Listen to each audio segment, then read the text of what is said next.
नमस्ते। आज म हजुरहरूलाई यो भिडियो मार्फत टिच लाइक फिनल्यान्ड भन्ने पुस्तक अध्ययन गरिसकेपछि सिकेका अथवा चाहिँ अनुभव गरेका केही कुराहरूलाई चाहिँ हजुरहरू समक्ष सेयर गर्न गइराखेको छु। र टिच लाइक फिनल्यान्ड भन्ने पुस्तकमा चाहिँ के लेखिएको रहेछ अथवा चाहिँ फिनिस एजुकेसन सिस्टममा चाहिँ के कुरालाई बढी प्रायोरिटी दिइँदो रहेछ भन्ने कुरा चाहिँ एकदमै महत्त्वपूर्ण रहेछ। त्यहाँनिर चाहिँ हाम्रो जस्तो देशमा चाहिँ अझै पनि हामीले विद्यालयमा भनौँ अथवा चाहिँ शिक्षण सिकाइका क्रियाकलापहरूलाई हामीले अगाडि बढाइरहँदाखेरि हामी इक्जाम ओरिएन्टेड भएर अथवा चाहिँ हामी एकदमै धेरै गृह कार्य दिएर अथवा एकदमै बालबालिकाहरूको बिचमा चाहिँ प्रतिस्पर्धा गराएर हामीले हाम्रो शैक्षिक गतिविधिलाई चाहिँ अगाडि बढाइराखेका छौँ। तर शिक्षाको वास्तविक उद्देश्य चाहिँ त्यो होइन भन्ने कुरा चाहिँ फिनिस एजुकेसन सिस्टमले चाहिँ सिकाउन खोजेको रहेछ। शिक्षाको वास्तविक उद्देश्य भनेको चाहिँ विद्यार्थी भाइ बहिनीहरूको समग्र व्यक्तित्व विकासका लागि अथवा उनीहरूलाई चाहिँ जीवनोपयोगी सिप सिकाउनु अथवा उनीहरूलाई खुसी बनाएर उनीहरूलाई आत्मविश्वासी बनाएर चाहिँ हामीले उसको जीवनलाई चाहिँ एउटा सक्षम भएर जिउन सक्ने कला चाहिँ हामीले विद्यालयमा सिकाउनुपर्छ र शिक्षाको उद्देश्य चाहिँ त्यही हो भन्ने कुरा चाहिँ त्यसमा प्रस्तुत गरिएको रहेछ।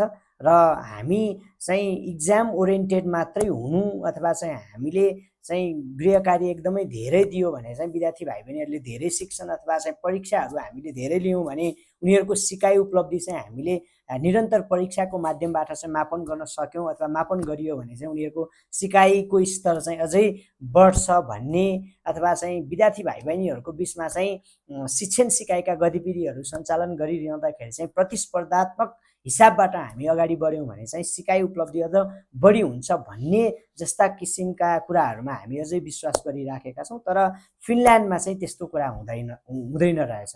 त्यहाँनिर चाहिँ विद्यार्थी भाइ बहिनीहरूलाई अथवा विद्यार्थीका लागि चाहिँ शिक्षक शिक्षिकाहरूले चाहिँ उनीहरूलाई चाहिँ एउटा परीक्षा को कुरा अथवा चाहिँ गृह कार्यका कुराहरूलाई चाहिँ परै छोडेर उनीहरूलाई चाहिँ एउटा उनीहरूसँगको एउटा आत्मीय सम्बन्ध चाहिँ सिर्जना गरेर उनीहरूलाई खुसी बनाएर उनीहरूलाई चाहिँ आत्मविश्वासी बनाउनका लागि चाहिँ उनीहरूलाई विभिन्न सिप मार्फत अथवा चाहिँ विभिन्न कुराहरू सिकाउँदै चाहिँ त्यहाँनिर अगाडि बढ्ने कुराहरू चाहिँ हुँदो रहेछ। तसर्थ हामीले ती कुराहरू चाहिँ फिनिस एजुकेसनबाट चाहिँ सिक्न सक्ने कुरा रहेछ। हाम्रो जस्तो देशमा हामीले अझै पनि गृह कार्यकै कुराहरूलाई बढी प्रायोरिटी दिइराखेका छौँ अथवा चाहिँ परीक्षाकै कुरालाई बढी फोकस गरिराखेका छौँ। तर शिक्षाको वास्तविक उद्देश्य भनेको चाहिँ त्यो गृह कार्य अथवा त्यो प्रतिस्पर्धा अथवा त्यो होमवर्क भन्दा पनि एउटा चाहिँ उनी विद्यार्थीलाई अथवा बालबालिकालाई चाहिँ उसको जीवन जिउनका लागि सहजीकरण गर्ने कुराहरू अथवा चाहिँ उसलाई जीवनोपयोगी सिप चाहिँ हामीले विद्यार्थी जीवनबाटै सिकाउने कुराहरू चाहिँ बढी प्रोत्साहन गर्दै अगाडि चाहिँ लगिँदो रहेछ। अथवा चाहिँ कुनै विषयवस्तु सिक्नु मात्रै ठुलो कुरा होइन र त्यसलाई कसरी सिक्ने भन्ने सिपको विकास गराउनु पनि महत्त्वपूर्ण हुँदो रहेछ।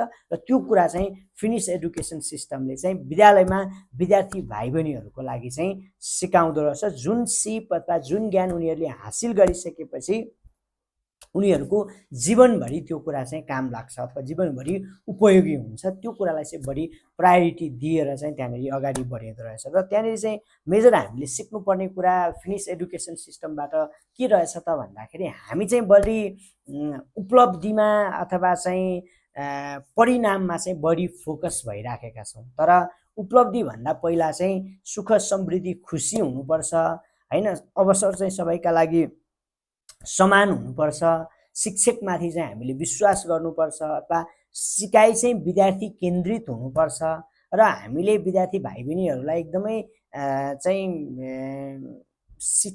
त्यो सिकाउने क्रममा चाहिँ हामीले अब जुन थ्योरिटिकल कुराहरू बढी हामी गर्दै अथवा चाहिँ एकदमै शिक्षण सिकाइका क्रियाकलापहरूलाई मात्रै अगाडि बढाइराखेका हुन्छौँ। तर खेल मार्फत होइन विभिन्न अरू माध्यमबाट पनि हामीले सिकाउन सक्यौँ भने चाहिँ सिकाइ अझ बढी प्रभावकारी हुन्छ भन्ने कुराहरू। अनि प्रतिस्पर्धा भन्दा पनि सहकार्य चाहिँ एकदमै महत्त्वपूर्ण छ भन्ने कुरा चाहिँ हामीले फिनिस एजुकेसन सिस्टमबाट बुझ्न सक्दो रहेछौँ। भनेको त्यहाँनिर चाहिँ बढी प्रतिस्पर्धालाई भन्दा पनि विद्यार्थी भाइ बहिनीहरूको बिचको सहकार्य गर्ने किसिमका कामहरू गरेर चाहिँ अगाडि बढिनु रहेछ। र त्यसमा चाहिँ अब जो विद्यार्थीहरू अलिकति कमजोर छन् उनीहरूलाई चाहिँ समयमै चाहिँ उनीहरूलाई सहयोग गर्ने कुराहरूका कुरा अथवा चाहिँ परिणामलाई भन्दा बढी गुणस्तरलाई चाहिँ प्रायोरिटी दिने कुराहरू अथवा जीवनोपयोगी सिपमा चाहिँ बढी फोकस गर्ने कुराहरू चाहिँ हामीले फिनिस एजुकेसन सिस्टमबाट चाहिँ बुझ्न सकिँदो रहेछ। तसर्थ हामी अब हुन त सबै कुराहरू फिनल्यान्डको जस्तो कल्चर अथवा रिसोर्स अथवा त्यहाँको जस्तो एजुकेसन सिस्टम हाम्रो देशमा अझै पनि भइसकेको छैन।